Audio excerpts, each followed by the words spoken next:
Hi everyone, True Blade Base, welcome back to more Let's Play Star Fox. Last time we got through Corneria and the asteroid belt. This time we're going into the Space Armada.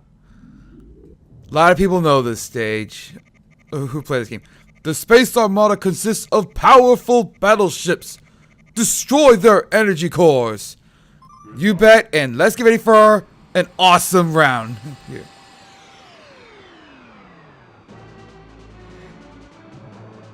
Another track that people who have played Brawl should know, because this was remixed in Brawl. This enemy here, destroying it will always give you a laser upgrade. Now we have these lasers here. Oh, and these are amazing. These lasers can't be reflected by, because some enemies are able to reflect your attacks. Mostly a couple bosses are able to, but look at this. You're able to, all these big ships here, and you can like blast the backs of them there. So, ow! There's just a lot that you can blast through in this one, though, and this is why I sometimes question, why is this the one that's the easy path, though? Because he's having to blast through an entire armada. Like, I mean, I don't think that'd be on the hard path, though. Like having to blast through an entire fleet all by himself. I mean. And that's kind of what Area 6 was in Star Fox 64. Was blasting through an entire defense fleet. But in any case, you want to go inside here. It goes a little auto there. I think you can go around, but the stage will just loop. If it does. I don't remember if you can or not. I always just go in. But okay. This here, those are invincibility shields. Like, this will basically shield you from attack. From attacks for a little bit, though. You'll keep it until you take it a few hits. But that right there was the core that you need to destroy here. And there we go. That's one big one now. And Slippy again. You were in trouble twice in the asteroid belt alone. I just wish you could destroy blast even more of these ships, though. Ow. Okay, I got hit there. The checkpoint there. You could blast his weak points over here, and it'll take that down there. I like how you basically have the weak points flashing over there, though. Hey, Palutena, are you doing this? Play Kid Icarus Uprising to understand that one. But here's the second one, so we got to do this again. And the layout is a bit different here. And so, just gotta fly through this way here. Retros, find the retros. Translation, hit the brakes. But this is probably one of my favorite stages in this game, though, just for the satisfaction of this. You're basically fighting why didn't it go before? You're basically fighting an entire fleet, and you get the satisfaction of taking down these bigger ships that aren't bosses. This is honestly just one of the more satisfying chapters in there. And I got hit enough to where I'm losing my. I lost the collision shield. And note, while it's wearing off, though, you can take damage, like actual legitimate damage. Bigger ship over there, you could blast around there. But yeah, all these little things about going into these big ships to destroy energy cores. It reminds me of like the times where it just reminds me of all those in the original Star Wars movies.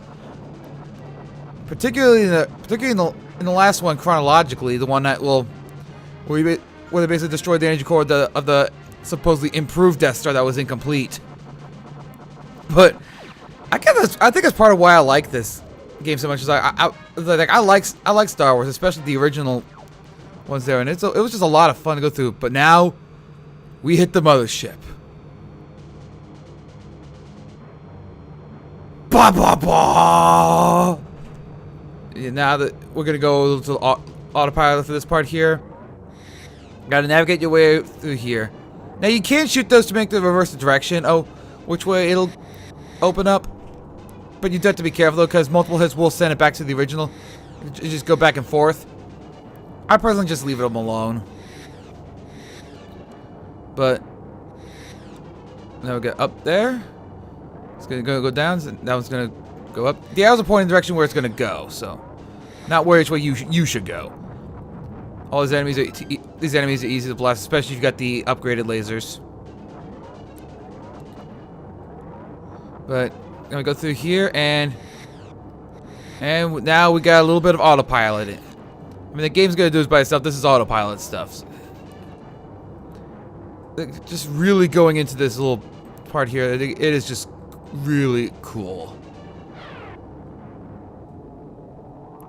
This is the atomic base.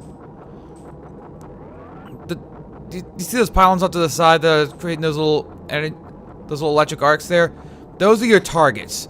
The problem is though, with the way it's spinning and that kind of, the way this is set up, I personally find that easier said than done. Like I for some weird reason have a hard time hitting these targets. I have no idea why that is. And yes, they do collision damage, so you have to really be careful. They do a ton of damage. You can't barrel roll anything. It's like crashing into something. But come on, can I hit the thing? There we go. There's one. Well, that's actually two down. There's one more left. And once that one's down, then we can attack the main core. If I could just line. Oh, come on! You seriously gonna stop it when it's right behind me? Okay, got it. Let's do this. Bam, bam, bam. Just wail away. Just blast the core. That is it, and that is it. Kaboomski. And it blows up that entire ship. That is so satisfying to destroy these big ships.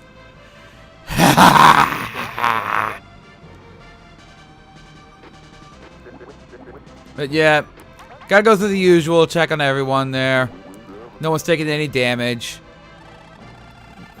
But there we have that. And now we have gotten another. Now we're up to the 300, another odd number, 10,000 points. It gives us another extra life. But in any case, now we're at Meteor. Yeah, it's basically built a base like in this big meteor here. So, the battle base Meteor. Be sure to use your retros if you're going too fast. Be careful with my R-wings. Okay then. Now I think later games, I believe like in the other games that the R-wings actually were the Star Fox characters' actual ships. Like they weren't. Like in this one though, they were actually prototypes of a new ship that General Pepper was working on. But obviously that information was that part was retconned. And I think Peppy's the one in trouble this time. Okay. But I kind of question why there's a base on a meteor though. Like I guess it's probably like an actual planet. It's probably a planet, not a true meteor. Yeah, unfortunately with the draw distance, I don't like the.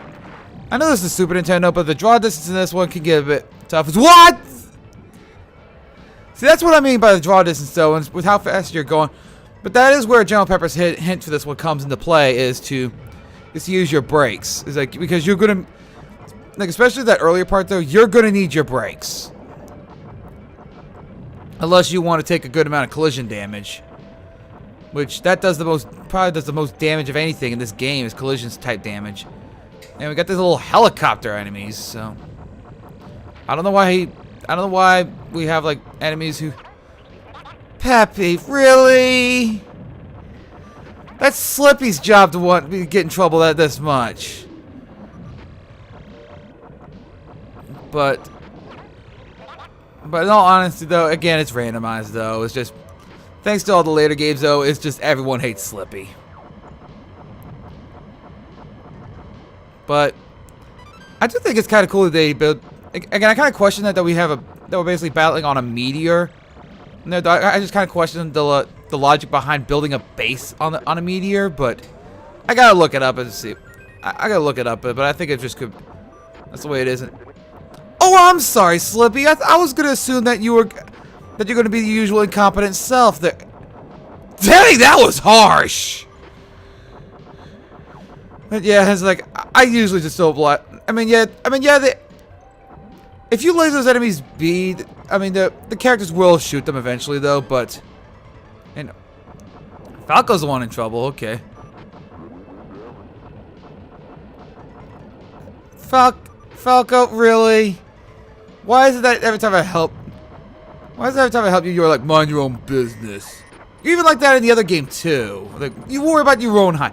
But I'm getting off track. This is the Dancing Insector. And this is actually the only boss in here where even a helpful... Where one of your allies will actually be around even for just like a few seconds for this. Although, let's face it, they're not going to do anything. Well, okay, we get down. Okay, get back up. When he's spinning around like this, he could either stay high or you can go low like he did there. But yeah, you just want to... He gets up again, you just want to blast the legs again like we did the first time. Just blast the legs. Then eventually he's going to fall. And now when this happens, though, you just want to blast the other legs. Now you can actually blast him here. But I want to talk about this music because I didn't get to talk about. This is the same music that was used for the Corneria boss, the attack carrier. Like this is honestly one of my favorite boss themes in this game. Though it's it's a pretty almost like a little upbeat though. It's got like a nice groove to it though.